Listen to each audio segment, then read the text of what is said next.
The Assembly will hear an address by His Excellency Kashim Shettima, Vice President of the Federal Republic of Nigeria.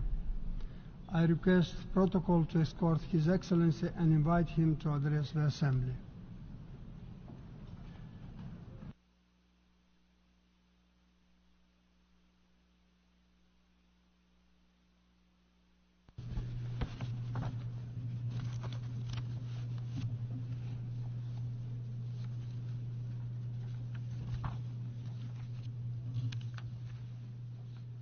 Mr. President, Your Excellencies, heads of delegation, distinguished ladies and gentlemen. Mr. President, as you assume the leadership of this august assembly, our world is confronted by profound moral questions that will require more than the habitual remarks from this elevated podium to resolve.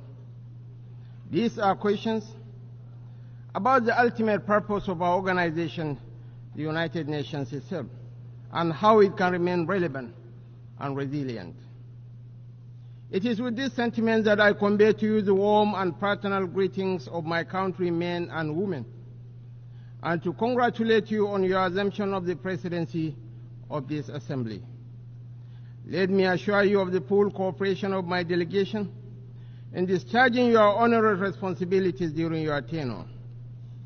In the same vein, I wish to extend my appreciation to your predecessor, His Excellency Dennis Francis, for the many remarkable achievements recorded during his stewardship.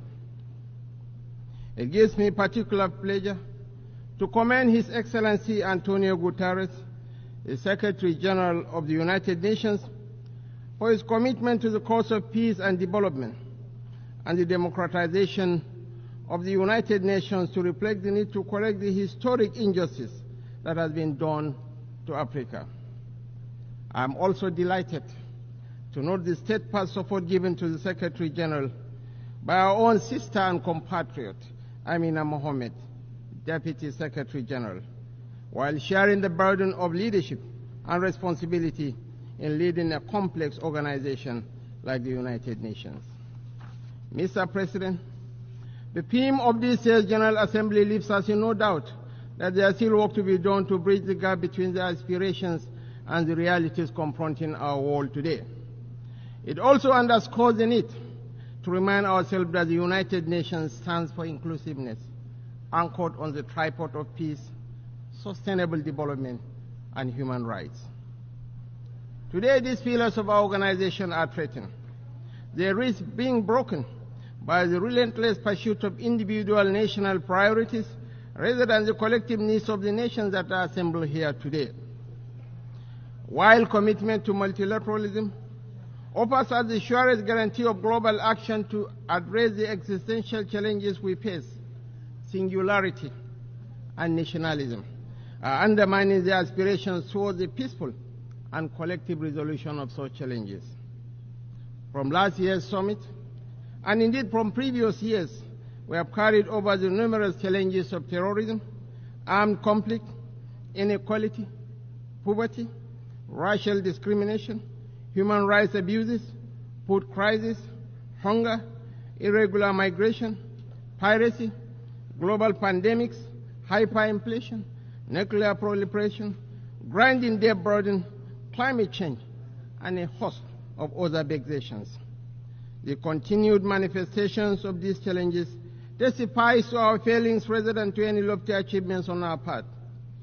Billions of dollars are being committed to the prosecution of wars and the panning of the embers of conflict.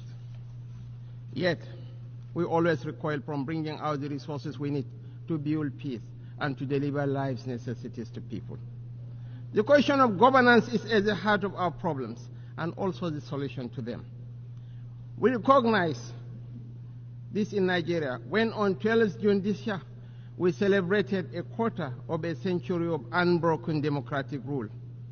We are no less proud of this achievement than the fact that during the last 2 decades, a sustained process of democratization has swept over Africa.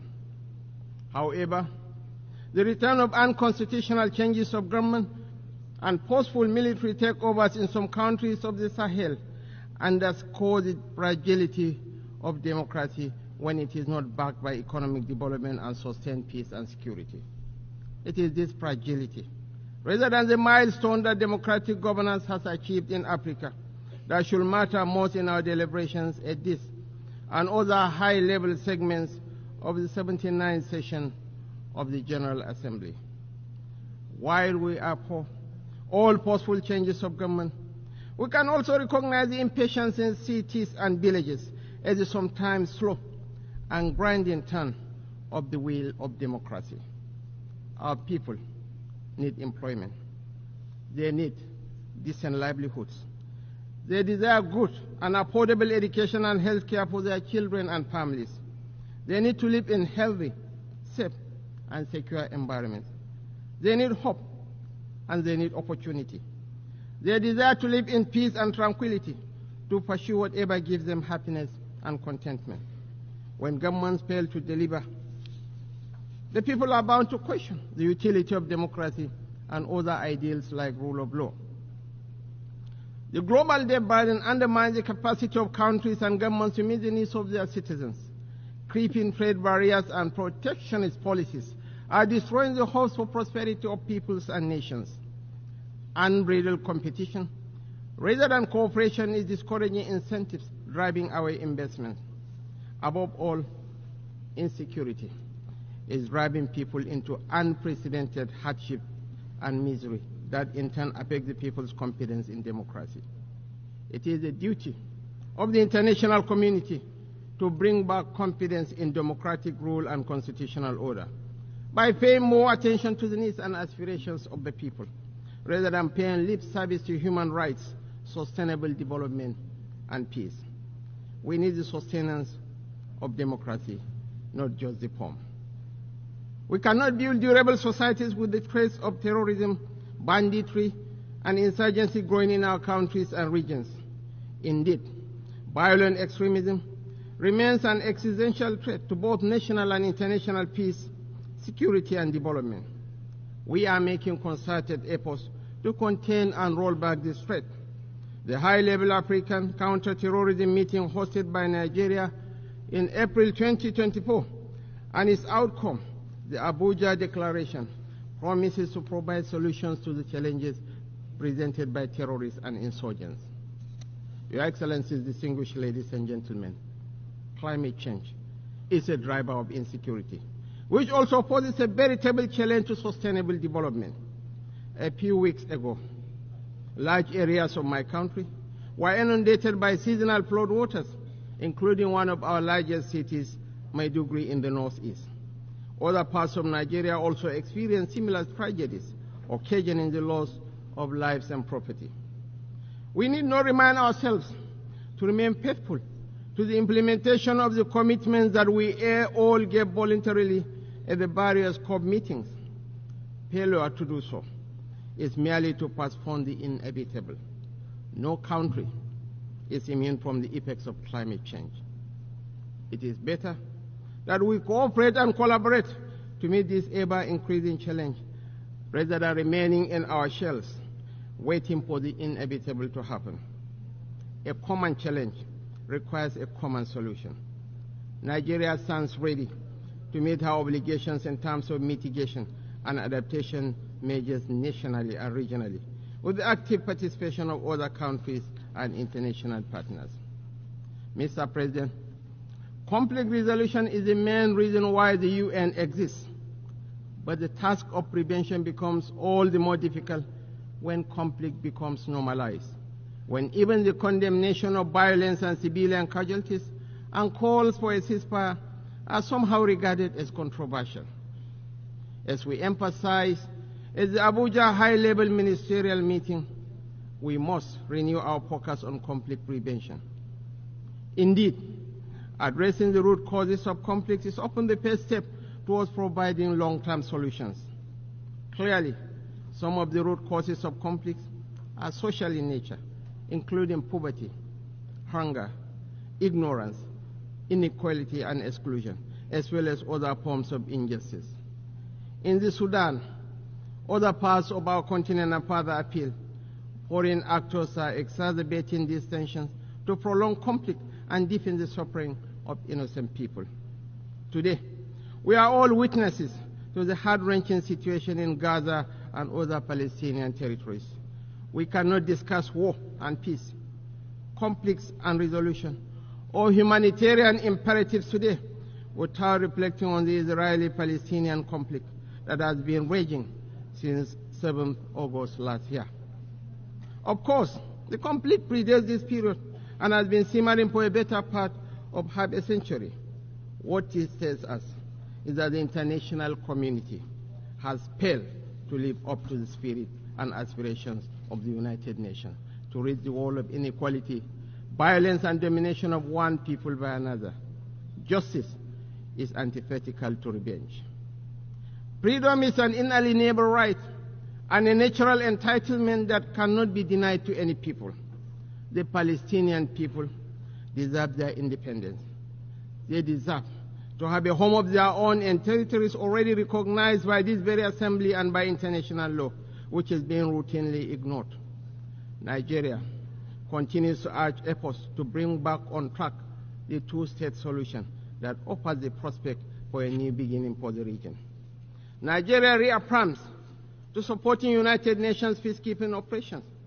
We recognize the need for Africa to build strong and professional armies to meet the multiple challenges we face. Consequently, we reiterate the call for international support to operationalize the African standby force, in addition to the provision of requisite support and resources to ensure the upgrade, take-up, and effectiveness of a center of excellence on issues of counterterrorism in Africa.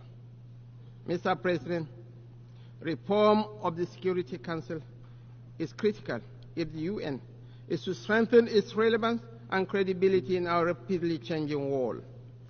Some permanent members of the United Nations Security Council have offered encouraging, if tentative, indications of support on the issue of reform of the Council. We welcome the change in tone and urge an acceleration in momentum to the process. The Security Council should be expanded in the permanent and non-permanent member categories to reflect the diversity and plurality of the world. We fully support the efforts of the Secretary General Guterres in this regard. Africa must be accorded the respect that it deserves in the Security Council.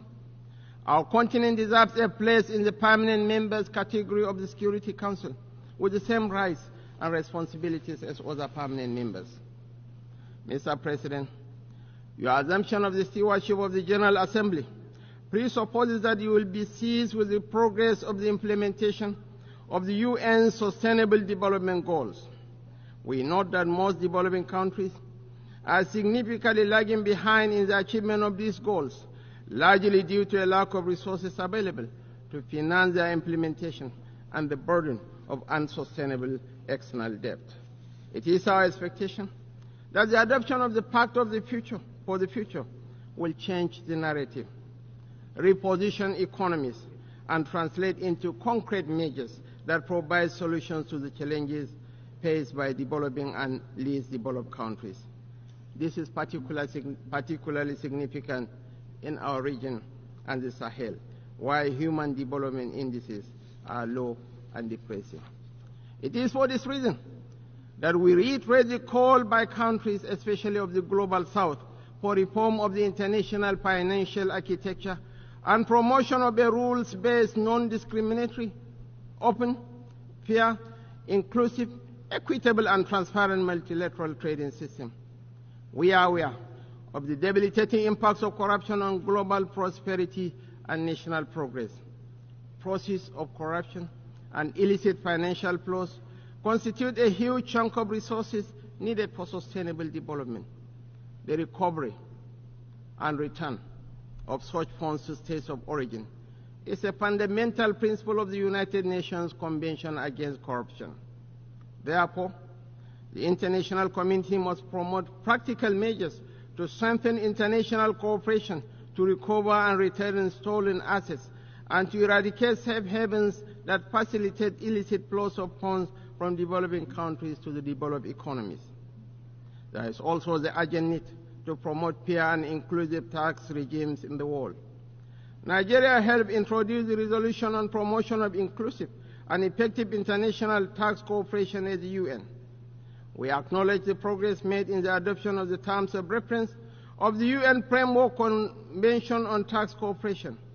We should deepen this initiative and work towards a UN Framework Convention on Tax Cooperation. Similarly, we must ensure that any reform of the international financial system includes comprehensive debt relief measures to enable sustainable financing for development. Countries of the Global South cannot make meaningful economic progress without special concessions and a review of their current debt burden.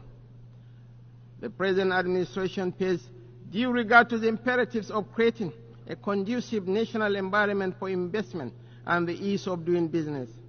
Last year, President Bola Ahmed Tinubu signed 4 executive orders to curb double taxation. The government also established the Presidential Task Force on review of fiscal policy and tax reform.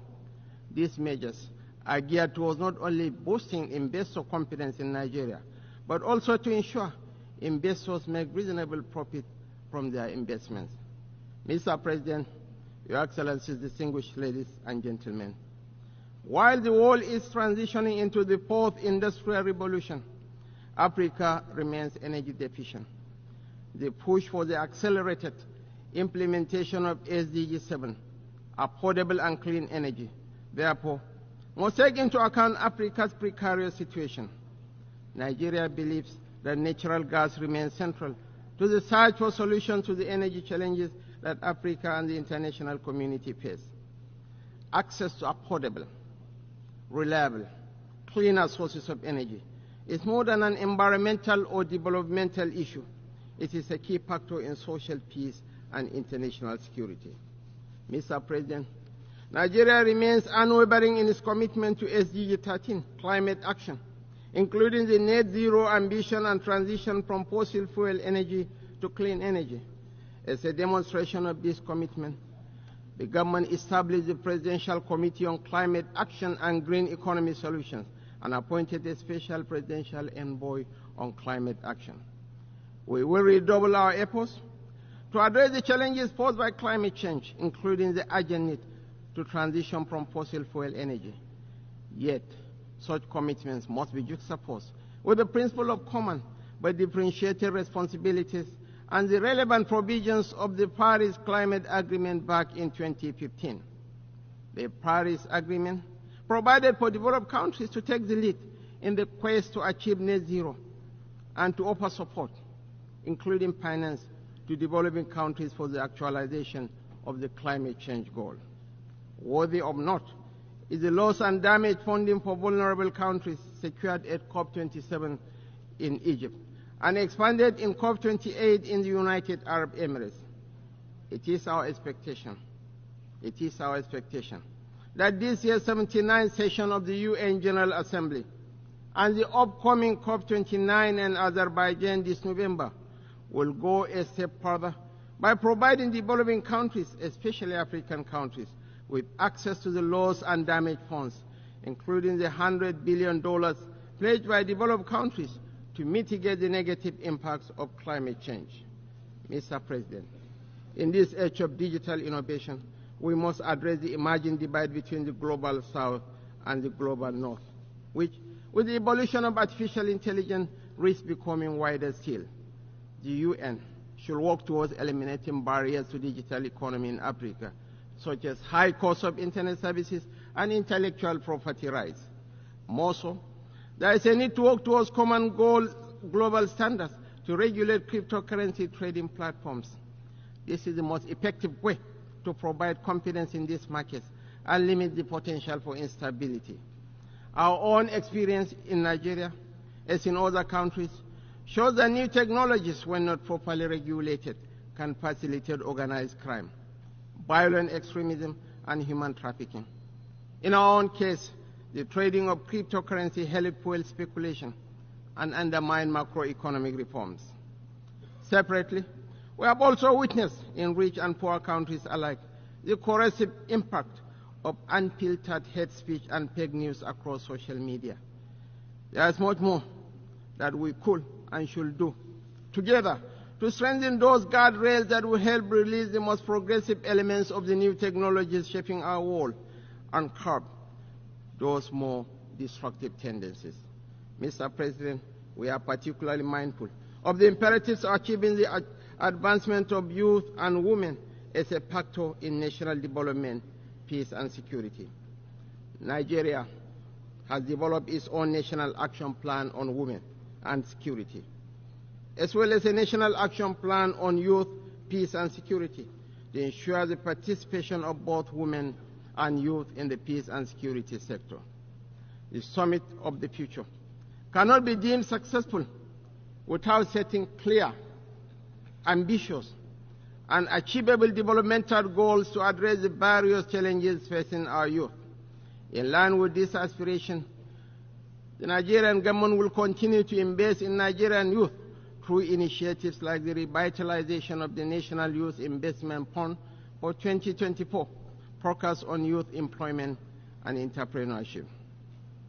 Mr. President, as much as the global family still grapples with the crippling consequences of the COVID-19 pandemic, the greatest lesson that we have learned is never again to take any health situation with levity.